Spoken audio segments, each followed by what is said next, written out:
What's up chaps, I'm MagicalMike, and I'd like to make this video to try and explain in some more detail what I think of these new mega bosses.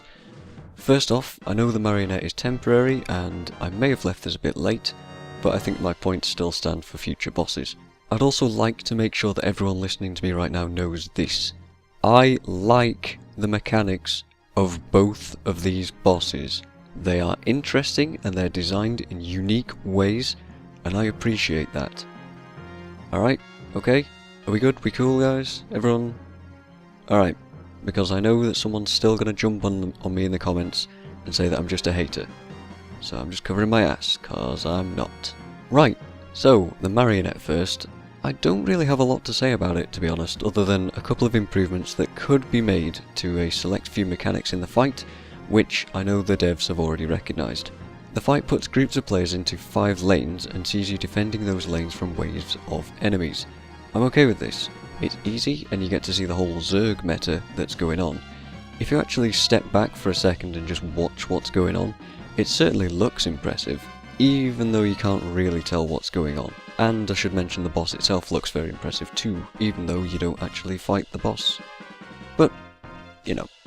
If you let the enemies pass in your lane, then you lose time to kill the boss, and that's pretty much it. There's no timer as far as I can remember, maybe there is, but it doesn't really come into account that much, unlike the wurm. This image that the Redditor Vancelot, or Vancelot, I don't know how to pronounce your name, sorry man, even if you even see this video, this image that he made makes sense of the lane numberings and how things work. The lanes individually open up and ask players to go into their portals. About 25 players per lane can enter each portal, and it divides you into 5-man groups on the inside section where you're presented with a champion each. All of these platforms are separated from each other, and you can't help the other platforms in any way at all, apart from one. This is one of the things that the devs have noticed and would like to have improved. If you kill your champion, you do actually give buffs to the other platforms adjacent to you, and they wanted to make it possible to res people as well, but it's too late now. Each of the champions in these 5 stages have different mechanics. One is only vulnerable from behind, the second is only vulnerable when kited through its own mines, the third can down melee players really easily and throws bombs which down you instantly, the fourth does massive confusion stacks and you've got to negate that somehow, and the final one splits apart when it dies and you have to kill a bunch of them. I think that each of these champions is a neat little fight, and I also enjoyed the orange tells that the enemies have indicating attacks or defences. I'm indifferent about the dodging achievements. While they are good in theory, the dependency on everybody else is what drags them down for me. The same thing applies to the other groups of players in the champion section. It's heartbreaking to see another platform making 0 progress while you already have yours killed and you're powerless to help them. Again, that's something that the devs said they would like to have improved, but again it's too late. Those problems aside, the boss is overall pretty good, and if you do well, the rewards really stack up as well. You just need to have 5 lanes that are successful at destroying the generators in the champion stage, and you're done. On the other hand, I avoided the wurm after 3 attempts at it, and will probably never go back to it at all. Well, maybe I will, but it'll take a lot of going back to if I ever want to actually beat that. It's not that I hate the fight, or the mechanics, or anything individually. It's a combination of many things and how these things are implemented within Guild Wars 2 that frustrates me beyond belief. I'm not the sort of person to camp at the boss site for a week and keep doing it over and over and over again. I'd rather wait until people are generally better at it, and then go and help out. Listening to instructions over voice comms is not hard for me, maybe it is for other people, but especially when the mechanics are already clear to me. I just don't feel much joy from beating something like this after so much effort. Rather, I tend to feel like I'm glad that's over and I don't have to do it again. Which is why I avoided it and continue to avoid it instead of making myself angry. So let's talk about the mechanics. I do think that they are good, absolutely. The timer is the biggest problem I have, while the rest are interesting. To be honest though, I've never been a fan of time limits in games. I even worried about it in Majora's Mask when I first played that game. Anyway, so there's 3 wurms, different colours. There's amber, there's crimson and there's cobalt. The amber worm requires 20 people to blow up a risen dude on themselves and stand him in a specific place with that buff on them to get eaten by the worm boss. While inside the worm, you take damage over time and you have to fight your way out with a harpoon that you can find inside, which is a bundle item. If you go down, you lose the bundle, which kinda sucks, and that's it, you've pretty much screwed the run. But if you do make, well, not the run, I mean, you've screwed that one section of it and you've got to try again to get eaten. But if you do make it out with the harpoon, you can use the single shot that you get to stun the worm, and I think everybody has to get out and do that, and that finally makes it vulnerable to damage. There's a bunch of bugs that can happen with the harpoon, making it hard to do, but in theory, it's a very neat idea. Out of the three, I think the Crimson Worm is much easier. Well, it's the easiest, I think. You have to walk through these phytotoxin clouds and place the coloured buffs into the respective receptacles. Try saying that 5 times fast. Once that's done, you can stun the worm and do some damage. Easy peasy. There's not really a whole lot to talk about with this section. Again, it feels fairly unique though, and the mobility aspect of the fight adds to just requiring DPS. There's also some black mushrooms around the worms that give you a buff if you eat it once, but I don't know how useful that buff actually is supposed to be. Eat it twice though and you get a debuff instead, so you gotta be careful. You can totally screw yourself on this one. It's certainly curious stuff for sure, but as I don't know how good the buff is, I can't really comment on its implementation. The final worm, the cobalt one, requires you to run 20 kegs and place them in a specific place to stun it. Again, in theory it's pretty easy, but the massive amount of mobs makes the job very hectic and confusing. You also have to run them from 3 locations that change at random. Well, it might not be random, there might be some cognition to it, but you know. And you can't fall in the water while you're doing the jumping with the kegs, otherwise that makes you drop it and you've got to go back for another one. Once all the worms are stunned, you can actually do damage to each one individually. A lot of them take a lot of damage to actually kill, which takes a long time, which means the time limit is a factor. You've got to kill all 3 within a minute of each other, or within a minute of the first one going down, and then they sort of split apart and run around, and then the RNG comes into place, and the final stage I don't really want to comment on because I haven't done it, so I'm not in any position to talk about it really, but from what I've seen it looks very difficult just because of RNG and the fact that they can just fly across the map and run away from you. But overall, the combination of all these mechanics makes for one really good boss. Well, at least in an ideal world it makes for a really good boss.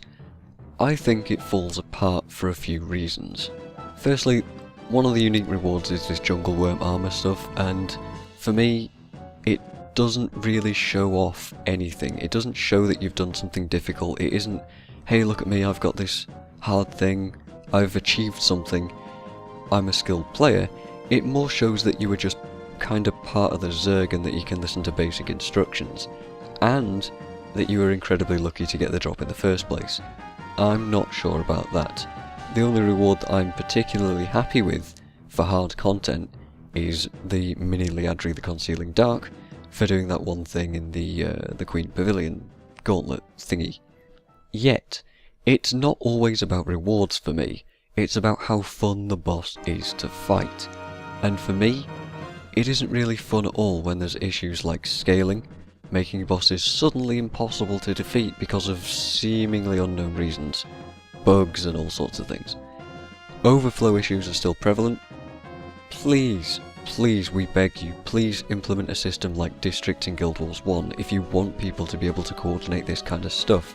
We need to be able to choose where we want to end up.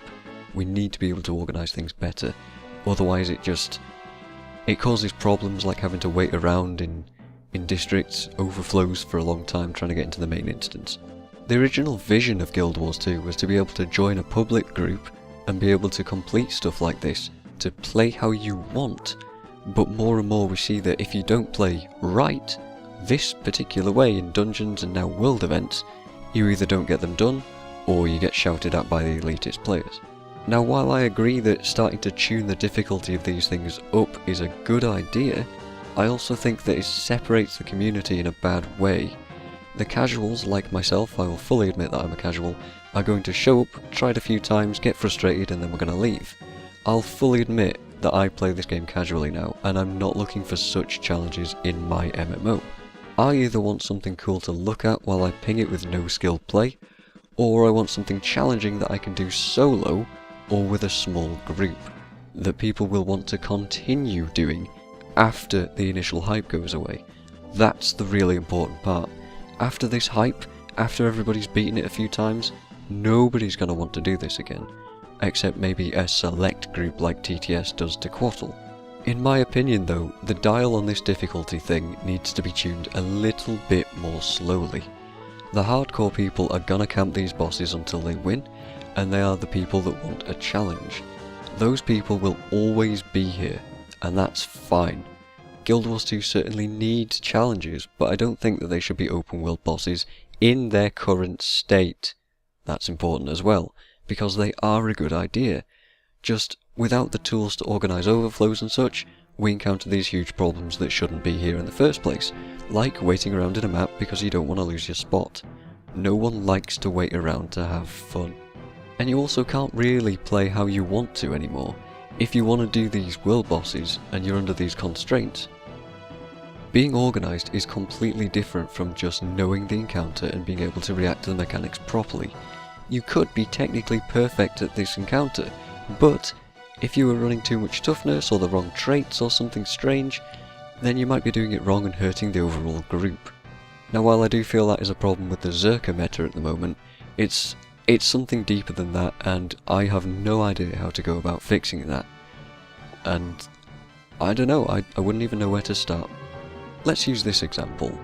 World completion for me was so good the first time because it was all new and the environments were all interesting. The vistas were little puzzles, the hearts all seemed unique, the events were all unique, all new, all interesting, wanted to do it all. But now that I have done it so many times, you realise that the hearts are kind of all the same, just go and kill stuff and the heart fills up. The vista routes are now obvious and the environments don't really capture me anymore. It's the same thing with these bosses, they don't really stay interesting for very long. That's not to say that I'm bored with the game, because I still play it, but these things don't retain their "wow, this is awesome new content" hype for very long. As soon as the wurm starts getting beaten by more servers more often, it's gonna be just kind of another boss that most people just avoid because it's too much effort. In the end, group content is in a sort of weird spot for me, because I can be quick to blame other things for my mistakes.